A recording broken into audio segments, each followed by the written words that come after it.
Okay, let's check this mic. Yeah. Hi, everyone. This is Jamie, and welcome to another episode of the Yogi Within podcast. On today's episode, this is been requested by some people actually, and I was asked to discuss educations in traditions and, educations buying education certificates and trainings within yoga, and really, what is the best way to learn yoga? Like, what is the best way to study? And I'll give my opinion on that and some examples, and really a lot to do with, where yoga is actually going and where it came from and why these traditions have changed and the way this has been monetized. And I'll just give my 2 cents on this and give some examples around certificates, educations, and trainings, and what is the best way. And I'll compare this to some other things I've done. And obviously, my my background and the way I learn other things in my life is going to play a big part, in my opinion. And I might just touch on that first, actually. I would say that it really comes down to what you value. What do you value when you learn something, how you learn something, and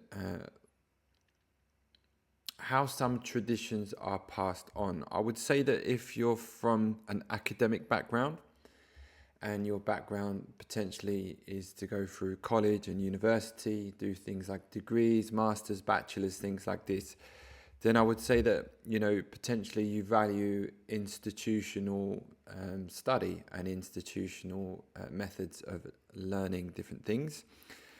And I think that maybe if you ask someone who had that background, they might give you a view that is in line with that. Now, this was not how I was brought up and how I learnt traditions. And actually, let's just touch on that briefly. So, I'm from a working class background in South London, and I didn't go to college and university.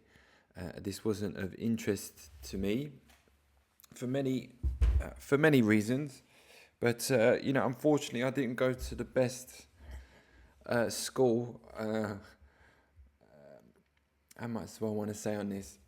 I went to one of the worst schools in London, unfortunately, or definitely in South London.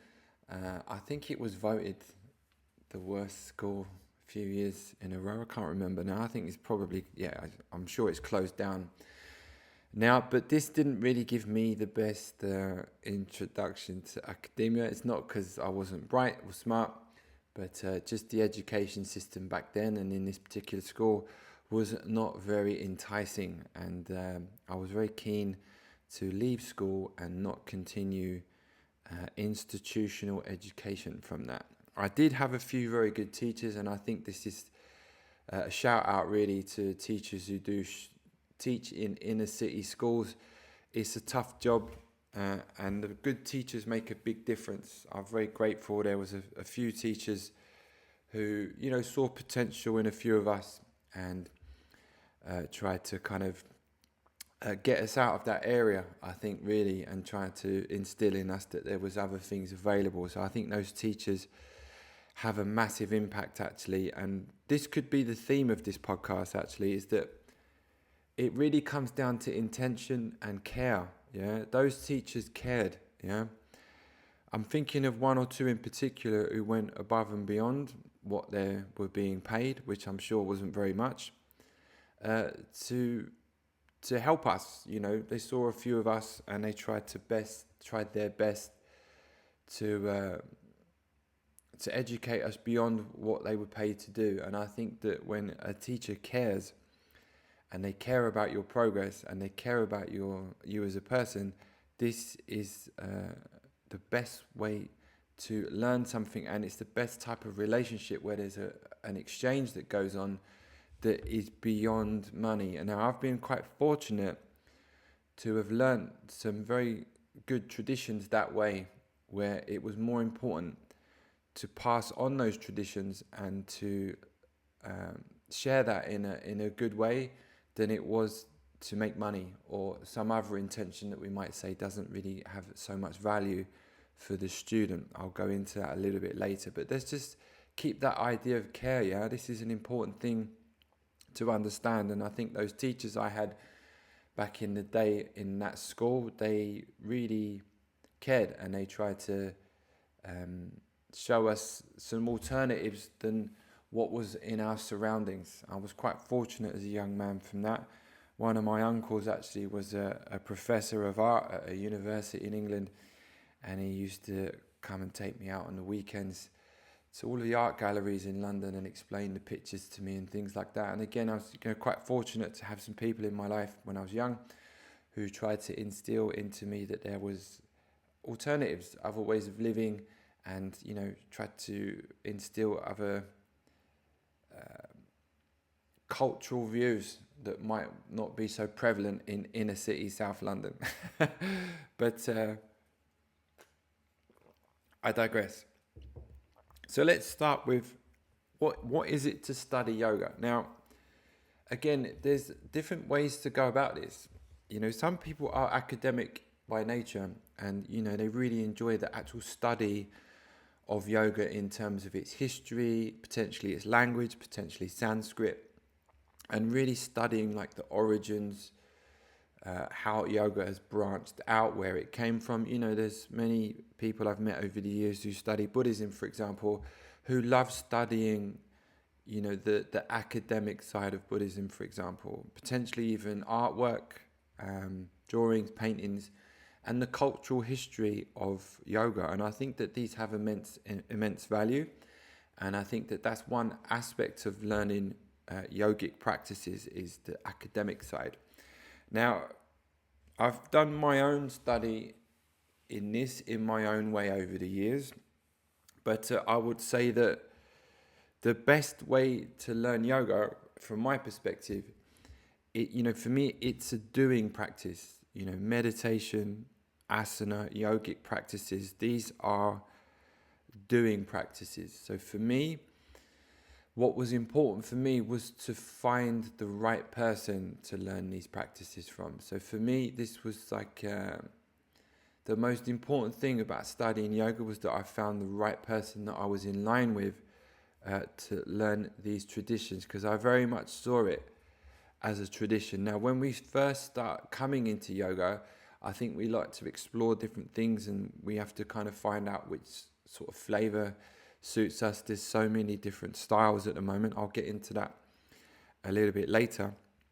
But initially, I think what's most important is that you find the right teacher, and you potentially commit to that person or that shala, and you commit your time and energy to that place. I see learning yoga more like an apprenticeship. Yeah.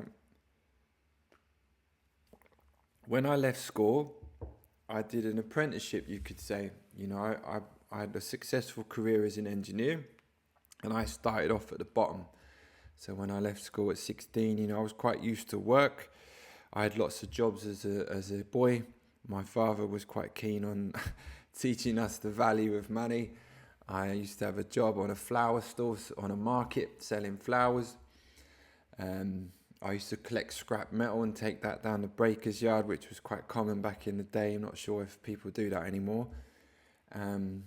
All sorts of little odd jobs, really. I used to sell fake designer clothes at school, sort of Versace and Ralph Lauren jacket. I had all little things going on, which was quite common where I grew up back in the day anyway. But just quite used to working as a kid, and I was keen to explore, really.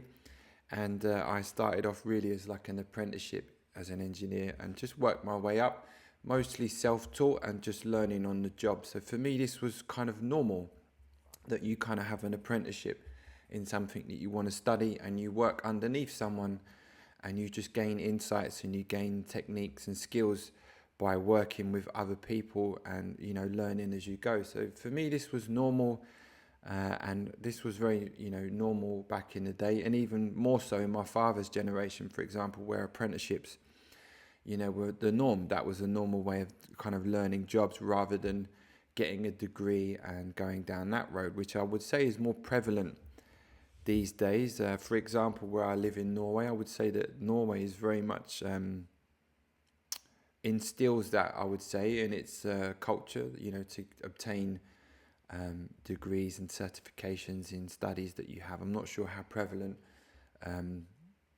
apprenticeships are these days. Anyway, so for me, this was quite normal as a way to learn a practice. Now, as I've spoken about before, after doing home practice for some time, I went in search for a teacher and I found Ian.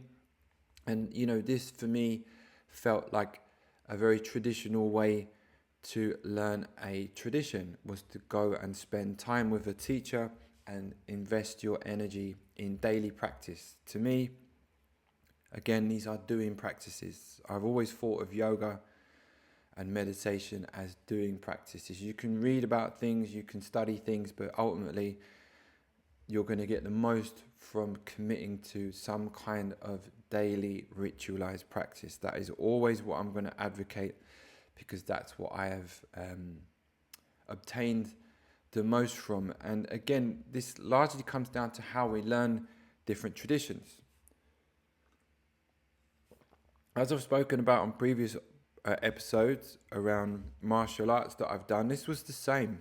Yeah, you didn't buy an online certificate in Brazilian Jiu-Jitsu or Judo or wrestling. You didn't do weekend courses and workshops, really. This was a daily practice. I'll get into workshops and courses later on, but when I was learning martial arts, you found a legitimate school that was credible, and teachers that were steeped in a strong lineage-based system. Brazilian Jiu-Jitsu and Judo were the same, and I found teachers that were of the highest level in those traditions, that had a very strong connection to their teacher from a lineage-based system. To me, this is the best way to learn traditional arts such as yoga, and I'm going to use the example of martial arts. This was a massive thing in Judo and Brazilian Jiu-Jitsu, where you had a strong connection to your teacher and their teacher and so forth. I've spoken about this a little bit on other episodes, but to me, this is how you seek out teachers. Yeah, this is very different in yoga, I would say, in the modern world. I'm going to try to talk about this in a nuanced way, but it's a little bit difficult to talk about, and I'm going to have to be a little bit critical in some ways, just because of the way some things have gone. Now, ultimately what we want is for things to kind of not get watered down too much. And I think that this can inherently happen when money gets involved, and maybe when the intention of money potentially changes how some things are taught. Now, just to refer back to martial arts, the two main teachers, I had a few, but the two main, and my main coach, Andre, it was more important for them to pass that tradition on in the right way than it was to monetize it. Now, obviously, money changes hands, but they were very strict in terms of how that was taught and how they passed that system on to their students. You could say that maybe they would have more members if they made it easier, and maybe they would have a bigger student base if they cut corners and tried to monetize it in some ways, but this was not important to them. It was important to respect how they had learnt the system and the values that they had learnt from that, and to have respect for their own teacher and how they were taught themselves. This, to me, is again an important way of learning different traditions. It goes beyond money. Now, I'll give an example. One of my coaches, Wilson, big guy from Rio, had a hard life. You could probably write a book about this guy's life, but one of his Monday night classes I used to love, because it was brutal. It was definitely like teaching you how to be tough from a self-defense perspective. And what I knew from those classes, and I found out later from talking to Wilson, was that when they became too busy, in other words, there was so many students in those classes, he would up the ante a little bit, and he would just bring out exercises that would challenge students in a very strong way in terms of their fear and anxiety, making people fight in the middle with everybody watching, potentially 2 or 3 on 1. He would do lots of different things that initially, you have some fear towards that, but it was the right thing to do because he was trying to keep the tradition pure and he was trying to make us tougher. He wasn't interested in his classes being popular. His main goal was to find students that were really dedicated to that practice and were dedicated to learning it in the right way. You could argue whether his methods you liked or not, but I used to love this.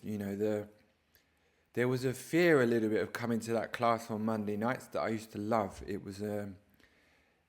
I would be on my edge, that's what I like to be. I like to be on the edge of things a little bit, to be tested in that way.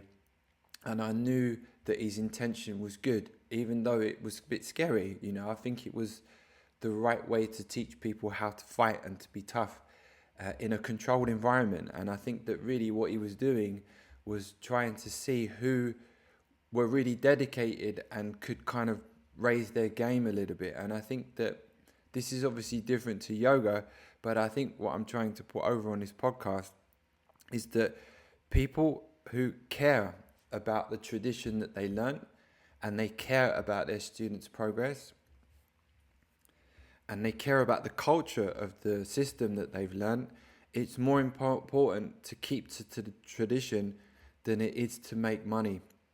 It's more important to keep it pure in that way than it is to sell memberships or dilute it into online courses that don't really have as much value. And I think that this is an important thing to understand when we're looking to learn different practices. We want to learn from people like that.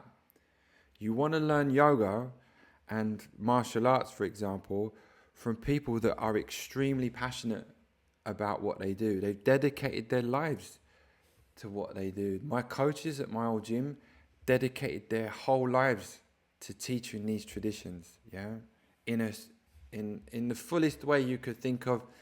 And I would say that I also experienced that by practicing with Ian Grysack, for example, who's been on this podcast numerous times.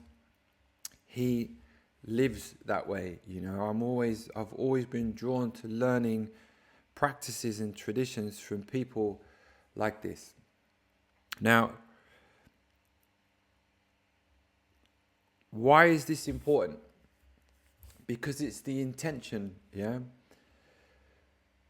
you can design different things for different intentions, I've always been drawn to the purity of some traditions and that they're passed along in that way from teacher to student and teacher to student. There's a relationship that forms from that. There's an element of care and respect that builds from that tradition. And I would say that that is the best way to learn anything.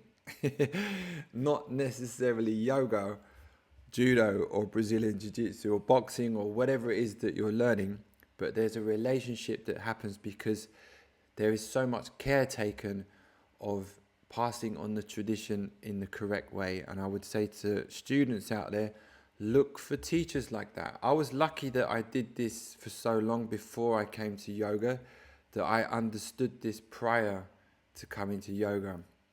When I looked for a teacher in yoga, I used my blueprint from martial arts as a way to look for teachers in yoga. I've explained why I got into Ashtanga yoga, but I also, in previous podcasts, but I also knew that Ashtanga practitioners had a daily practice, outside of teaching, their own practice was as important as teaching. So this was another thing that drew me to the Ashtanga Yoga method and the teachers that teach that, is that they weren't playing at it. It wasn't, just a hobby or something that was interesting to do. They dedicated their lives to these practices. And I've always been drawn to people that commit to things in this way. And I know that they have that much care about that tradition to pass it on in the correct way. Now, let's go back to value, yeah? So I'm obviously explaining in this podcast the things that I value in teachers, and where they studied, how long they studied for, how long have they had a daily practice. It was the same in martial arts. How long, you could look at someone's belt, like what kind of belt they had.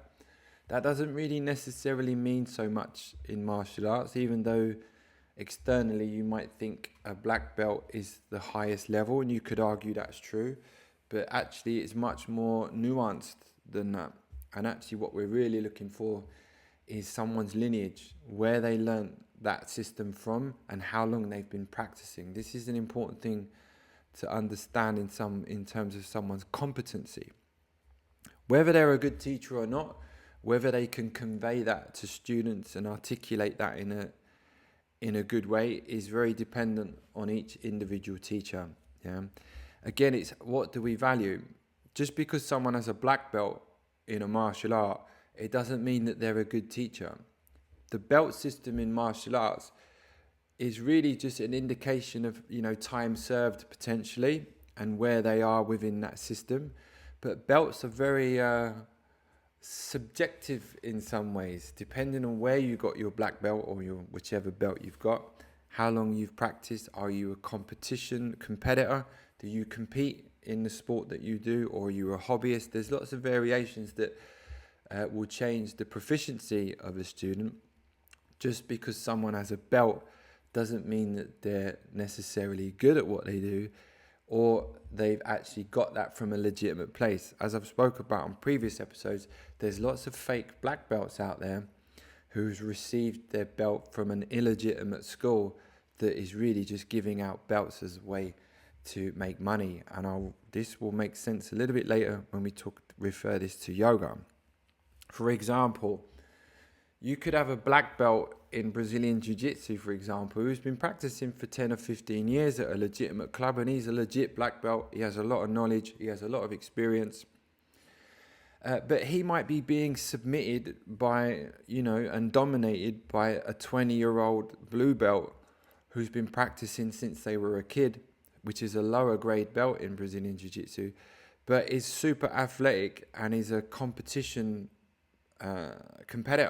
This is quite common, actually. So just because someone's achieved a certain grade in a martial art doesn't necessarily mean they're actually the best at what they do in terms of performance. If you're looking at this from a performative aspect, they will have more knowledge, more skills, and potentially will be a better teacher. But there's lots of different ways to look at the belt systems in martial arts, and there's lots of variations and nuances on how proficient someone is at what they do. Again, you could have a hobbyist, older guy who's a black belt, but he's kind of getting a little bit older, and he will be getting dominated by lower grades just because of age and things like this. It's very much dependent on, how our bodies evolve over time. And, if you're looking at this from a performative aspect, the belt system in martial arts is much more nuanced than you think. And also, it's more of a Western thing.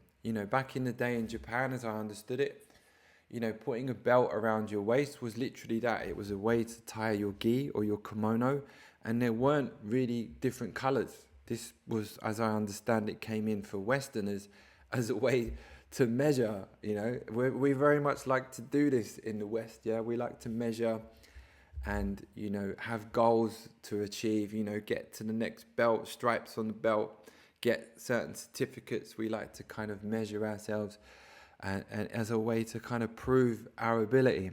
I always liked the idea back in the day that everyone was given a white belt, and that belt got dirtier and more tattered the more hours you spent on the mat. And really that's what this is about. It's about mat time. It's about dedicating yourself to a practice and doing the work, like doing the practice, yeah? It's not belts, it's not colors of belts, it's not certificates, it's time, it's mat time.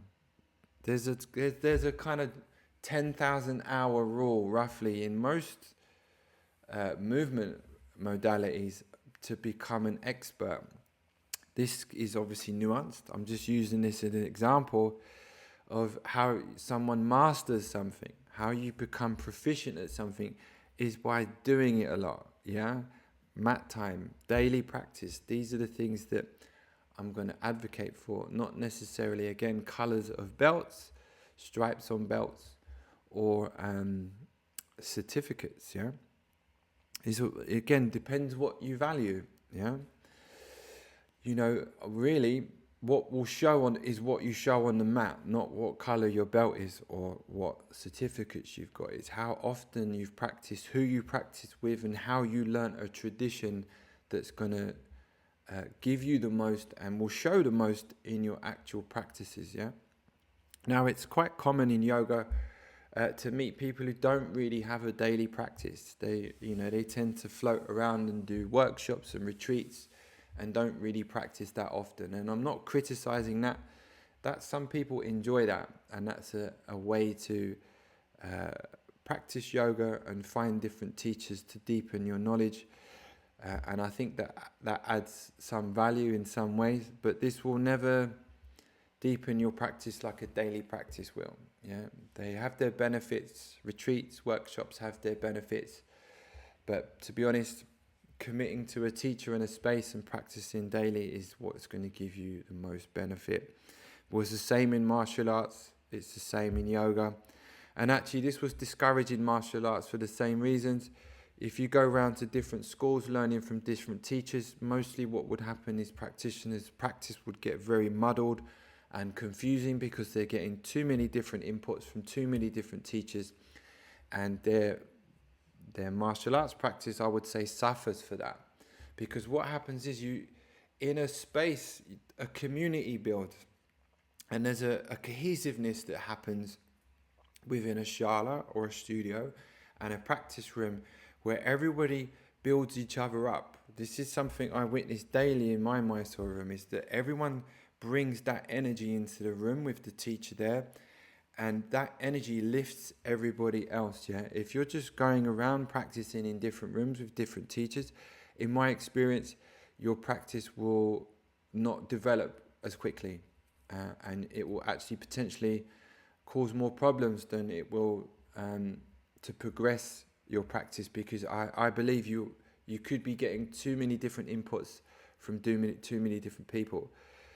When you practice with the same teacher over many years, they get to know you very well. They get to know your body very well, your personality, and this develops, yeah? This is more beneficial to progressing in a tradition than, I would say, from getting too many different inputs from too many different people. This is just my personal opinion from having done traditions in that way.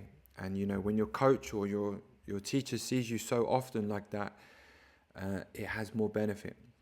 And again, when you commit to a space and everybody's committing to that space and putting their energy into that space, this builds. Yeah, it's not a physical thing. It's a vibe. Yeah, it's a connection, a vibe, a community. This is what grows a Mysore room, for example, or a yoga studio.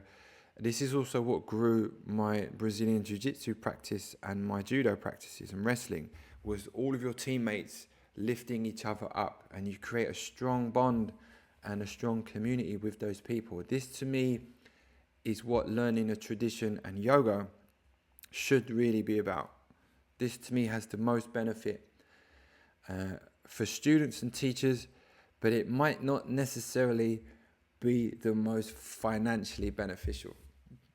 But it depends why you're doing this, yeah? Especially as teachers, it really depends on why you got into passing this tradition on. What was the real motivation, the intention behind it? Now, this worked in my martial arts. Like, it was like those rooms. it was like steel sharpens steel. It was like a magnetic thing where everyone is improving, and there's this energy that comes from this improvement. This is a massive thing that I experienced, and I've seen this in my soul rooms, and I've seen legit teachers are aware of that, and they're trying to cultivate that energy. And I think, again, this is the best way to learn and study yoga. You will learn so much in rooms like that, from teachers like that, than you ever would from any course, teacher training, workshop, whatever you want to call it, book. These are good. They have their place. They have their benefits, but nothing will beat what I've just been describing. Now, let's go back to certificates and trainings and things like that. Because this is obviously what's largely taught, I would say, in yoga. Yeah. There's nothing necessarily inherently wrong with doing some kind of teacher training or in-depth course or immersion course. There's lots of different names for these types of courses and tuitions, and I think that they have value. Yeah, I think it's great that lots of people want to learn yoga, and they come to these different places, and they want to learn and they want to deepen their knowledge. I think there is definitely benefit to that, and I think that the good teachers out there that do that, and the good schools out there that have really put a lot of time into sourcing legitimate teachers to teach that and structure it in a way that is good for students to digest, where they're not just overwhelmed on these super packed in weekends. I think that this has benefit. Now, the reason I'm saying that, because there is a kind of formula these days for what they call teacher trainings, which I would say aren't essentially very good, in my opinion. The idea is to cram tons of information into these super long days, and there's this kind of schema, there's this format nowadays of what people should learn, and there's a kind of package that is sold with teacher trainings where there's certain things that are put in there, and the idea is that that's what a teacher training is, or that's what a kind of study is, and it has to include certain things around anatomy and philosophy and things like that. And again, I think that these can have value if they're done in the right way, but what I've largely seen is that students are quite overwhelmed with too much information, because the idea is that you're kind of getting, value for your money by having lots of information compressed into a short period. I personally don't think that benefits students very much.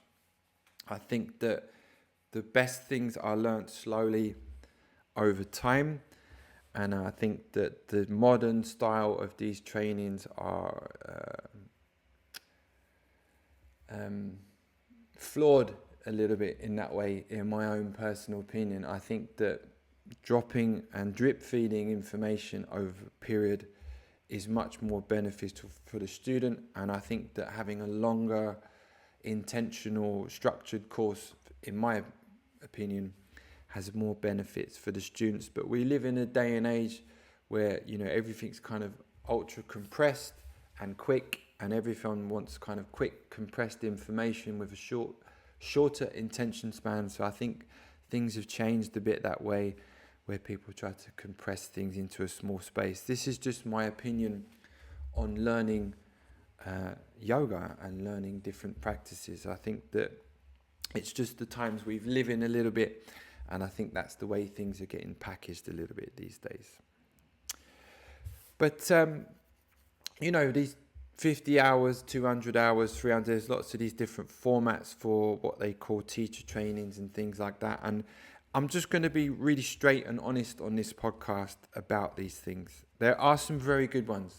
Yeah, there are some very good trainings out there with legitimate teachers that do want to share things to a wider group in a good way. And I think they do exist. And I say to students out there, do your due diligence. Look for legitimate teachers with a legitimate history in a legitimate lineage.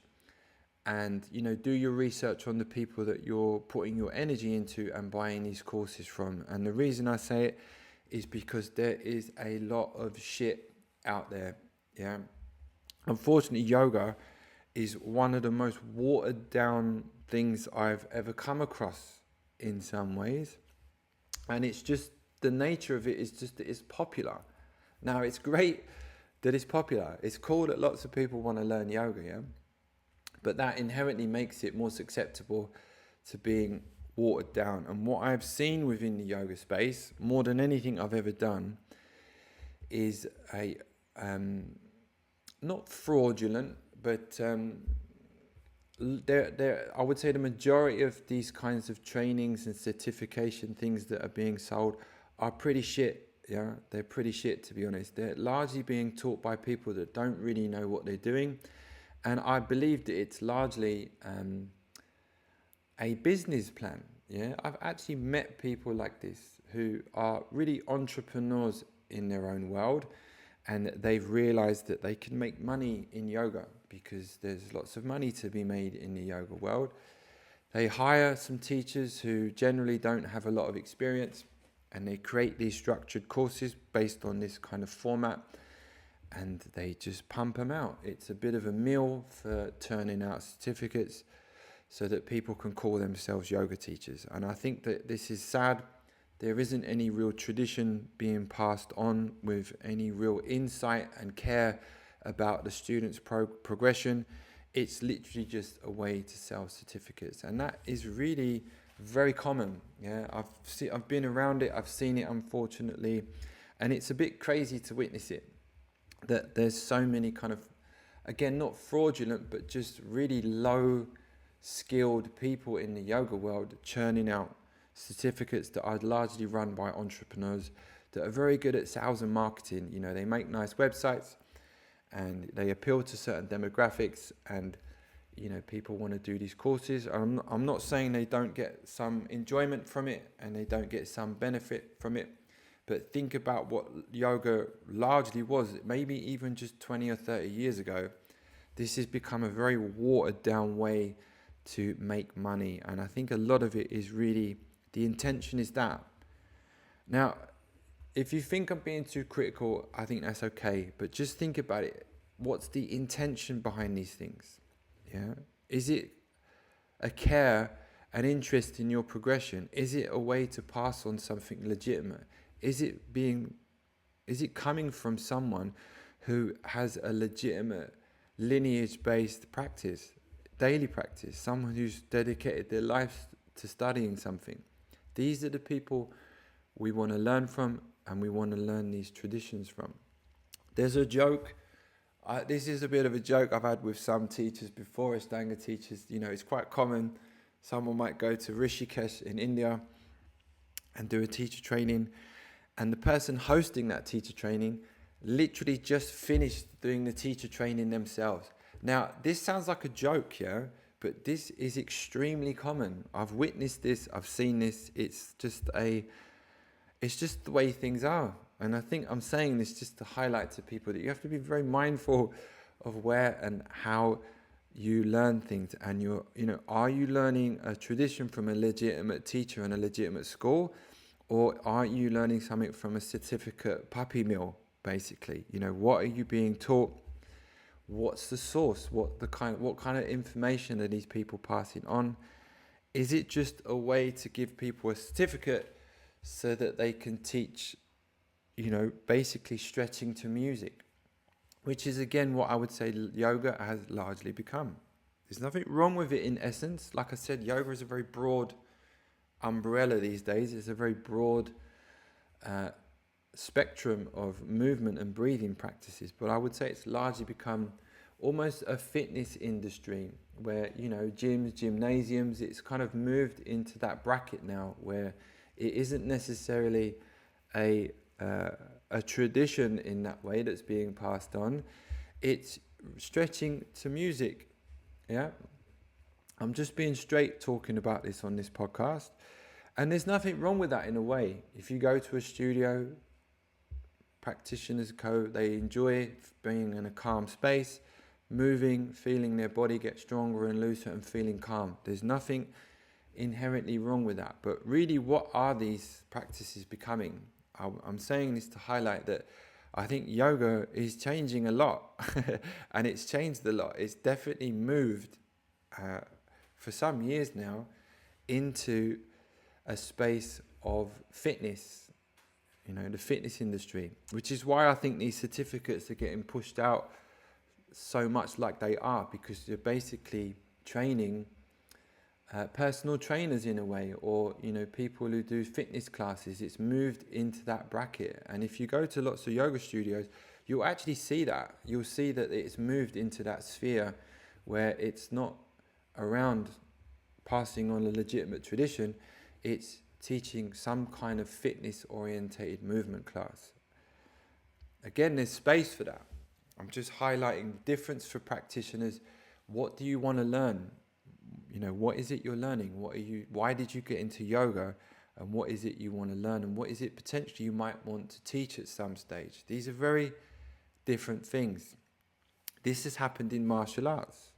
Like I've said, we call them McDojos back in my martial arts days, but they get these pop-up academies that say they're teaching this, that, and the other, and it's fraudulent. It's people with made-up belts, with no connection to any real source of legitimacy or teacher or tradition, who are teaching just made-up, fictitious self-defense moves to people that don't know any better. And that's the sad thing, is that you get new people come to these things, they don't know, they think they're learning something legitimate, and it's not, and I think that it's just a sign of the times, really. It's just people looking to make a quick buck, and potentially are delusional about the thing that they've learned and they're actually teaching. Now, I'll give an example of this. I'll give us an example of this just to highlight, I think, really where yoga's moved and is moving more into. I worked at a studio during COVID, which was obviously a difficult time. I won't go into that. Masks and proximity to people and things like this. Studios were closed. I know it was worse in some countries, but it is what it is. But now, what happened at this studio is one of the managers accidentally sent out a spreadsheet with everyone's salary on the spreadsheet. Now, I've actually witnessed this happen back in the day when I was an engineer. One of the CFO sent this out by mistake, and it caused a lot of problems. People. It caused a lot of problems when I was an engineer, and this definitely raised some problems as a yoga teacher at a studio, because it showed you a lot of favoritism in the payment structure. And it also showed you that there was a big difference in what people were being paid. Now, I'm bringing this story up because, again, what do you value? Now, there was a lady that was teaching a Mysore program there who is a very good Mysore teacher. She has a wealth of experience and knowledge, is steeped in a tradition, practiced for many years and dedicated her time to her teachers. She's a legitimate practitioner and teacher. And I talked to her about this one day. And, what we both said was, how can you put that amount of knowledge, same with other people I've practiced with, my own CV is a bit like that. How can you put that on a CV? How can you document what that person learned? It's not something you could put in a certificate. It's not something you could put in some 300 or 500 hour certificate. We're talking thousands of hours of dedicated, legitimate practice with legitimate teachers steeped in a legitimate tradition. This is hard to quantify. It's hard to value in a way. And you couldn't really put it on a CV. My own study of yoga and movement and body mechanics and massage and trigger, all the different things I've done, it's difficult to put that on a CV in terms of how do you prove it in a way? How do you measure that? How do you measure Marpa and Milarepa's story that I talked about on this podcast? How do you measure those things? You didn't measure those things back in the day. It's it's a lifetime's work. Yeah. The teacher I'm thinking of as well, it's a lifetime's dedication to something. My martial arts coaches was the same. Lifetime's work. It's hard to put that on the CV to measure it. What was interesting at this studio, the highest paid people, in my opinion, were not the most experienced by far, but they were the most popular. Yeah, they had the most maybe certificates. Yeah, they had the most popular classes. So from a business perspective, they were more valuable. The person that was the most, in my opinion, valuable, the person who knew the most about yoga, was not the most valuable person in that business. And I think this was wrong. And I think this is the sign of where yoga has been going for some time. It's about being popular and creating sequences that are popular, making classes fun and interesting. It's moving into the space of fitness. That's what fitness classes are like. What can I do this week to make it interesting? How can we make this more interesting so we don't lose members? How can we make this more fun? How can we make it easier? You know, the kind of things that business owners go through, the mental thinking that business owners go through to, you know, keep members, get new members, make classes more fun and interesting. I think that this has value in the fitness world and the wellness world, but this isn't yoga. Personally, I don't think this should be yoga. I don't think this is how yoga should be taught with that intention. I believe it's around traditions. Traditions evolve. I've talked about that on a previous episode. I think there's space for that. But I think it's interesting how certifications and educations and the way yoga is being taught, I think is largely being molded and fitting into this realm of fitness and wellness and creating this almost spa-like spaces for people to go to. And I think that there is space for that. I'm not criticizing that in essence. I'm just highlighting where yoga is moving and the way it's moving with social media, materialism, and this sort of sense of wealth accumulation. So again, it depends what you value. Yeah, certifications, things like that. These aren't things I value. These aren't things I've put energy into at all in my yoga journey. And it's not something I put value in my martial arts years.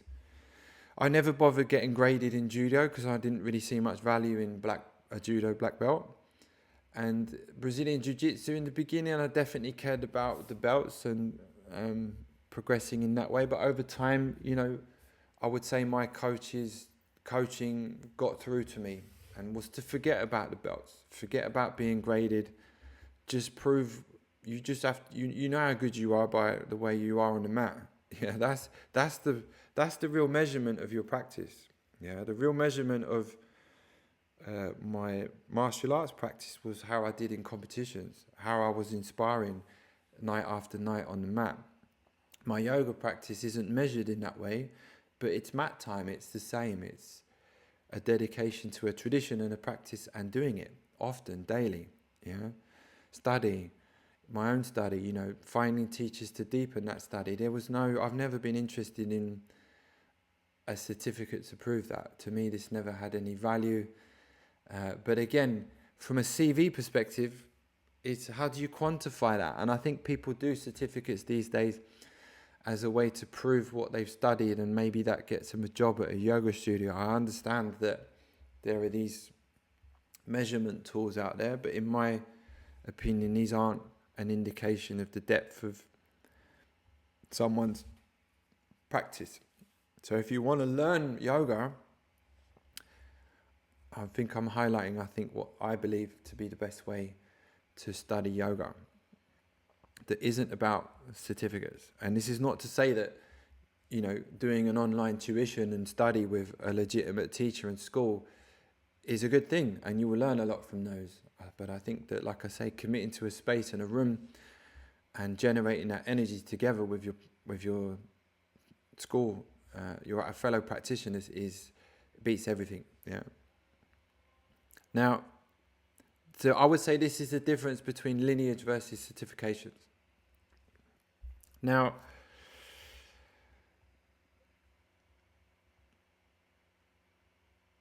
I've touched on that. Now, one thing I will also say is around,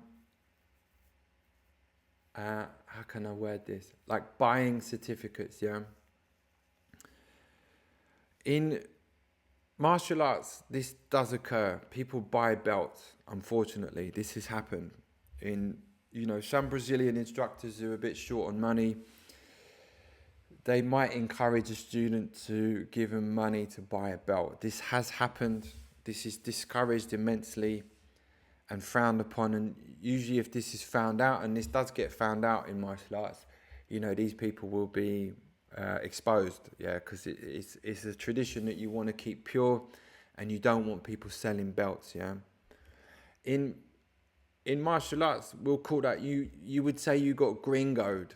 And what I mean by that is that it's almost like you got a little bit scammed as a Westerner. You might be encouraged by an instructor who is not the most ethical person as a way to get money out of you to buy a belt. Now, this is again frowned upon. I never paid for any of my belts in martial arts. This is an important thing to say, yeah. They were given to me. It's a relationship.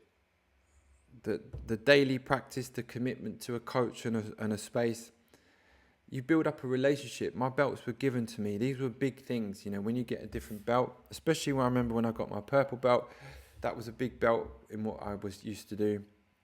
These were gifts, black belts, these are gifts, they're given to you. You don't pay for them.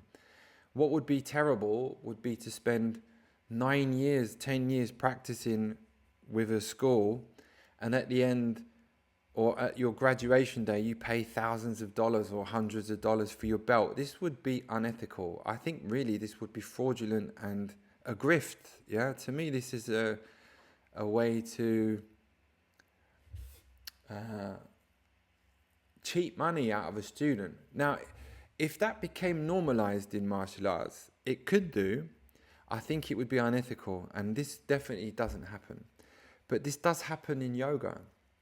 Someone could be practicing with a school for years, maybe even decades, flying to India potentially, spending thousands of hours dedicating their life to that tradition, that practice. And, at some point you might get a certification to say how well you've done, or to kind of acknowledge how long you've been practicing. And then there is a monetary exchange.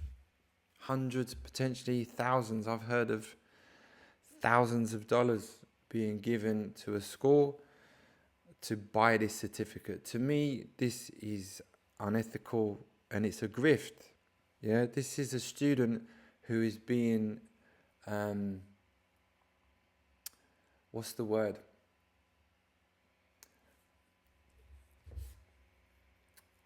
Taken advantage of. Yeah, I think, imagine, let's flip the script. Let's say one of my students who's been practicing with me for 9 or 10 years or something, and I created a certification thing to say that, okay, you've completed primary series or intermediate series.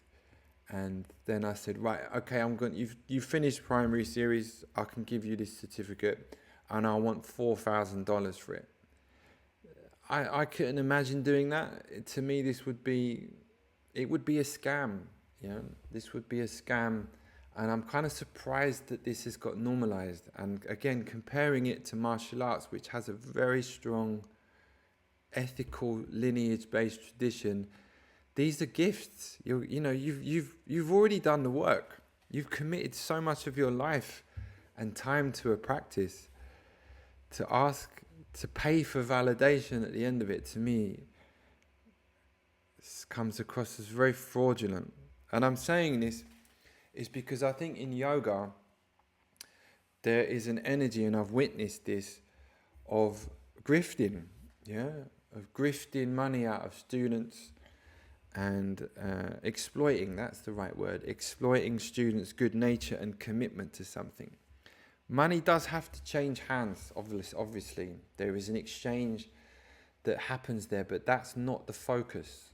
I talk about intention a lot on this podcast because it changes things a lot, and I think money changes things the most, and I think that that's really what has changed yoga the most, is that it's become largely about money. Now, martial arts has been quite good at steering away from that, but I would say in the last 5 to 10 years, it's starting to go more that way. And I think it's sad.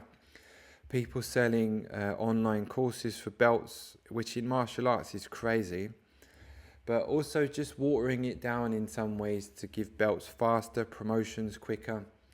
And I think that it's sad that it kind of goes that way. I'm not against change. It's just some things, I think it's good not to change some things too much. And again, I think it's about money. I think when money gets too involved, it does change things. And again, I'm not against courses.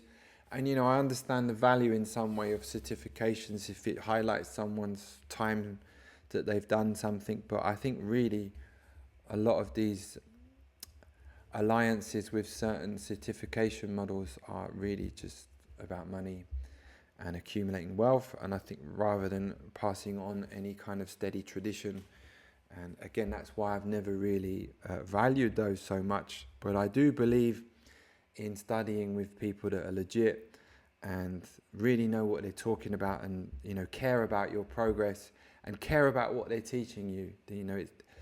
Again, there is a monetary exchange, but that's not the focus. The main focus is passing on something that is legitimate, and they care about your progress. They care about what you're learning and that continuation of what they're learning. I think money has its role, but it doesn't have to have the biggest role. And I'm bringing this up just because I think yoga is really going down that way and has been for some time, where it's really around fitness and the wellness world. I think I might have said enough on this. And again, this is just my own personal view. My background is quite specific.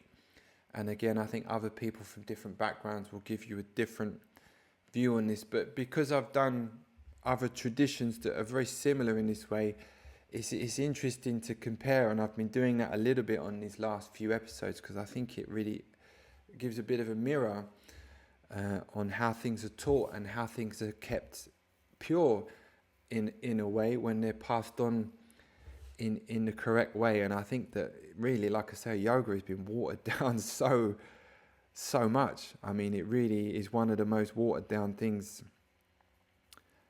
I've ever done in that way. And if you compare how these things were taught back in the day, there wasn't some monetary certification thing. It was just about finding a teacher because you wanted to learn something. And there's an exchange that goes on there that is beyond financial.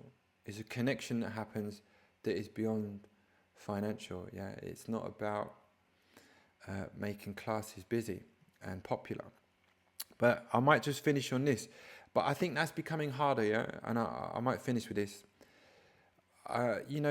Without getting, I'm not going to sound nihilistic here, but, just the way that things are these days with economy, everything's getting more expensive. Spaces rent is becoming more expensive. It's becoming increasingly more difficult to hold space for traditions, yeah? And things are getting franchised. Things are just becoming about popularity and just getting as many people in the door as possible because I think people's economy is getting tighter. I heard that some cities these days, it's actually quite difficult to find Mysore rooms just after COVID and with certain things that have happened around adjustments and things like that. And I think it would be sad to see these very strong, beautiful traditions dissipate a little bit due to those reasons. And I think that the people that care about these traditions will still try to pass these on in the way that they think is right. And I think that things evolve, but I hope that yoga can stick to a lot of its traditions without it becoming too monetary focused, where the focus is really largely about just getting as many members in the door as possible. So what I will finish with is support your local studio.